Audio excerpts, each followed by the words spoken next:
So the NBA Supermax has been around for almost 10 years now, and in this video, we are going to go back and talk about every single Supermax contract that was handed out, signed, and we're going to give a grade on how it's aged in the NBA. So there's no rookie max extensions whatsoever, so Luka's, Anthony Edwards, Halliburton's are not included, and for a Supermax, you have to have 8 or more years of experience to sign with the team that drafted you, or if you were traded before your 5th year, you are also eligible, and the contract has to be worth at least 30 to 35% of the team's cap. And pretty much you have to be named to an All-NBA team or be named Defensive Player of the Year or MVP to be eligible for this contract. So we're going to start things off with Rudy Gobert, who signed a 5-year, $205 million Supermax extension with the Utah Jazz back in 2020. He's the only person that we're going to talk about here that became eligible due to him winning Defensive Player of the Year. He also made some All-NBA teams as well, and when this was handed out, we were all kind of like, wow, Rudy Gobert is going to be one of the highest paid players in the NBA. He made $35 million a year in 2022, $38 million in 2023, $41 million last year, and is still owed $43.5 million this year,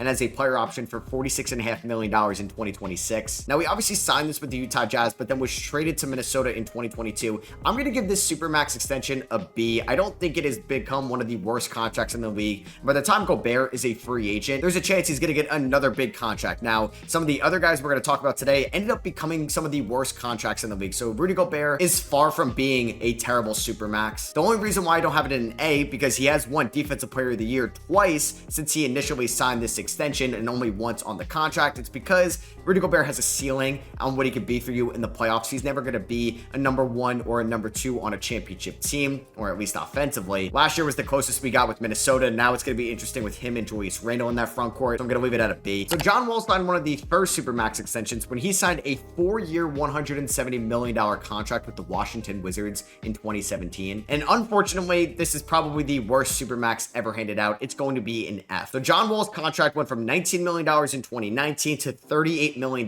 2020, and then made $41 million in 2021, $44 million in 2022, and $40.8 million in 2023, the last 3 years being from the Houston Rockets. John Wall played a total of 0 games with the Washington Wizards on the Supermax extension. When it kicked in 2020, he didn't play whatsoever due to an injury in his left heel and Achilles. And then he was traded to the Houston Rockets for Russell Westbrook. He averaged 20 points, 7 assists, and 3 rebounds in just 40 games for the Rockets in 2021. He sat out all of the 2022 season, which was the 3rd to last year on the Supermax, then was bought out. He played 34 games for the Clippers in 2023, and yeah, he played 74 games on this contract and did not provide one positive season whatsoever. It turned into one of the worst contracts, if not the worst contract in the NBA at the time. Definitely an F. Back in 2021, Joel Embiid signed a 4-year, $196 million extension with the Philadelphia 76ers, the team that drafted him. He actually just re-upped again with him this offseason on a new contract extension, so he's going to be making even more money as the years go on. So his contract was $33 million in 2023, $47.6 million in 2024, and then it's going to go up to $51 million next year, and then $55 million in 2026. I'm going to give this an A. Joel Embiid has been one of the best players in the NBA since the Supermax has been signed. He's won multiple scoring titles, including the 2023 MVP award, but what's holding him back from being in that A+ is he has yet to take the 76ers out of the Eastern Conference semifinals. He has 0 conference finals appearances, and if you're going to be making almost $60 million a year, I can't have you at an A+ just yet until you accomplish that feat, but he is so good that it's earning an A, even though he's never made it to the conference final. There were 3 Supermax signed in the 2022 offseason. The first one we're going to talk about is Devin Booker, who signed a 4-year, $224 million extension with the Phoenix Suns. And I'm going to give this contract extension an A for Phoenix. This is actually going to be the first year that the Supermax kicks in, so he has yet to play a single game on this extension, as he's owed $49 million this year, $53 million in 2026, $57 million in 2027, and $61 million in 2028. But by the end of that contract, Devin Booker is going to be 31 years old, and I think this contract is going to age very well, because over the last 6 years in the NBA, Devin Booker has averaged 27 points, 6 assists, and 4.5 rebounds as an elite shooter, 48% from the field, 35% from 3 on around 6 attempts a night, and 88% from the line. We saw how important he was for Team USA this past summer. He's a very important player for the Phoenix Suns. He's a top 20 player in the NBA, and he's still just 27 years old. So I think this contract is going to age fairly well. Back in 2019, Damian Lillard signed a 4-year, $196 million supermax extension with the Portland Trail Blazers. This is going to be the final year on that original max. He did sign a 2-year extension again in 2022. He's going to be making $48.7 million on the final year of this deal. And I'm actually going to give this deal a B+ so far. 2 out of these 3 years have not lived up to the hype and the standard of Damian Lillard in this league. Yes, he was elite in 2023, where he put up 32 points, 7 assists, and 5 rebounds a night for the Portland Trail Blazers. He was an all-star on All-NBA third team and was one of the best offensive players in the league, but in just 58 games. The first year was a disaster. He only appeared in 29 games at the start of the 2022 season on the first year of that max, and he was very inefficient from the field. This year, in year number 3 of this contract for the Milwaukee Bucks, he definitely wasn't what he was in 2023, and with Dame getting a little bit older, he's 34 years old now. I don't know if we're going to go back to what he was in 2023, so that's why I just have it a little bit lower than Devin Booker, but he's still been a very good player on this contract. There was actually 4 maxes that were signed in the 2022 offseason. We're going to talk about the second one here, and that is Karl-Anthony Towns, who signed a 4-year, $224 million contract with the Minnesota Timberwolves. He was a free agent at the same time as Devin Booker. They were both from the 2015 draft class, so they both got the same extension. So this upcoming year with the New York Knicks is actually going to be the first year when this supermax kicks in. So we're going to be doing a little bit of projecting here, as over the last 4 years in the NBA, Karl-Anthony Towns has averaged 25 points, 10 rebounds, and 4 assists a night. He shot 51% from the field, 40% from 3, and has shown why he is the best shooting big man in all of basketball. Towns is going to be 28 when the extension kicks in and 32 years old when it ends. I don't think he's as good of a player as Devin Booker, and I don't think he could be like Devin Booker, a number 1 on a title team. So I'm going to have Karl-Anthony Towns in this extension listed as a B+, but that may change now that he's a New York Knicks. Next up here, we have one of the worst contract extensions that we're going to talk about in this video. It was also signed in that 2022 offseason, but by the Washington Wizards with Bradley Beal. And Bradley Beal actually signed a 5th year on this contract extension, 5 years, $251 million with the Washington Wizards. So this extension kicked in Beal's final year in Washington in 2023. He made $43 million that season. Last year for Phoenix, $46.7 million, and then is owed $50 million this year, $53 million in 2026, and has a $57 million player option in 2027, and he's going to be 34 years old then. And I'm giving this extension a D+.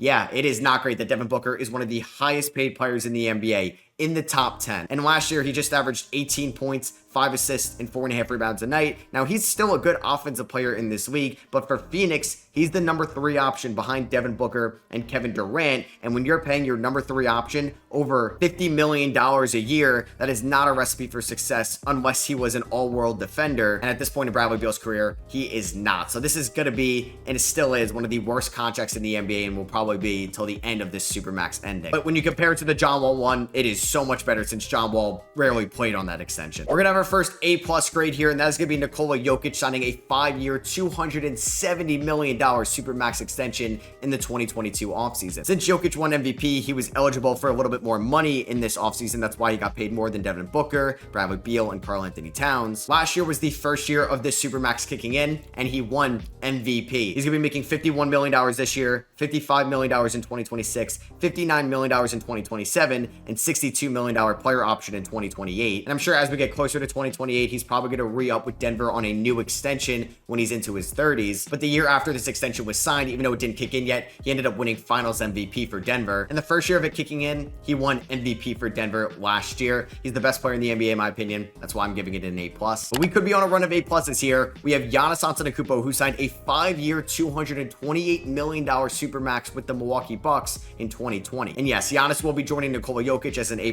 grade here. So this is only going to be 4-year supermax extension, since he did just rework this deal with Milwaukee last offseason. But since Giannis has signed the supermax extension in the 2020 season, he has gone on to win a Finals MVP with Milwaukee in 2021. That's why it's an A+. He has been a top 3, and in my opinion, a top 2 player in the league since he signed this extension with Milwaukee in 2020, only behind Nikola Jokic. He's finished top 5 in MVP voting since. He's one of the best players on the planet on both ends of the floor. It's a clear A+. Funny how this worked out, but I'm going to have my 3rd A+ in a row, and it's Steph Curry's supermax extension with the the Golden State Warriors in 2017, where he signed a 5-year, $201 million extension. We can also incorporate what he signed in 2021, a 4-year, $215 million extension as well. And Steph Curry has remained one of the best players on the planet since he signed that original deal back in 2017. Since 2018 to current day, he has won a scoring title in 2021, and he also won a Finals MVP, the first of his career in 2022 for Golden State, which automatically makes this grade an A+.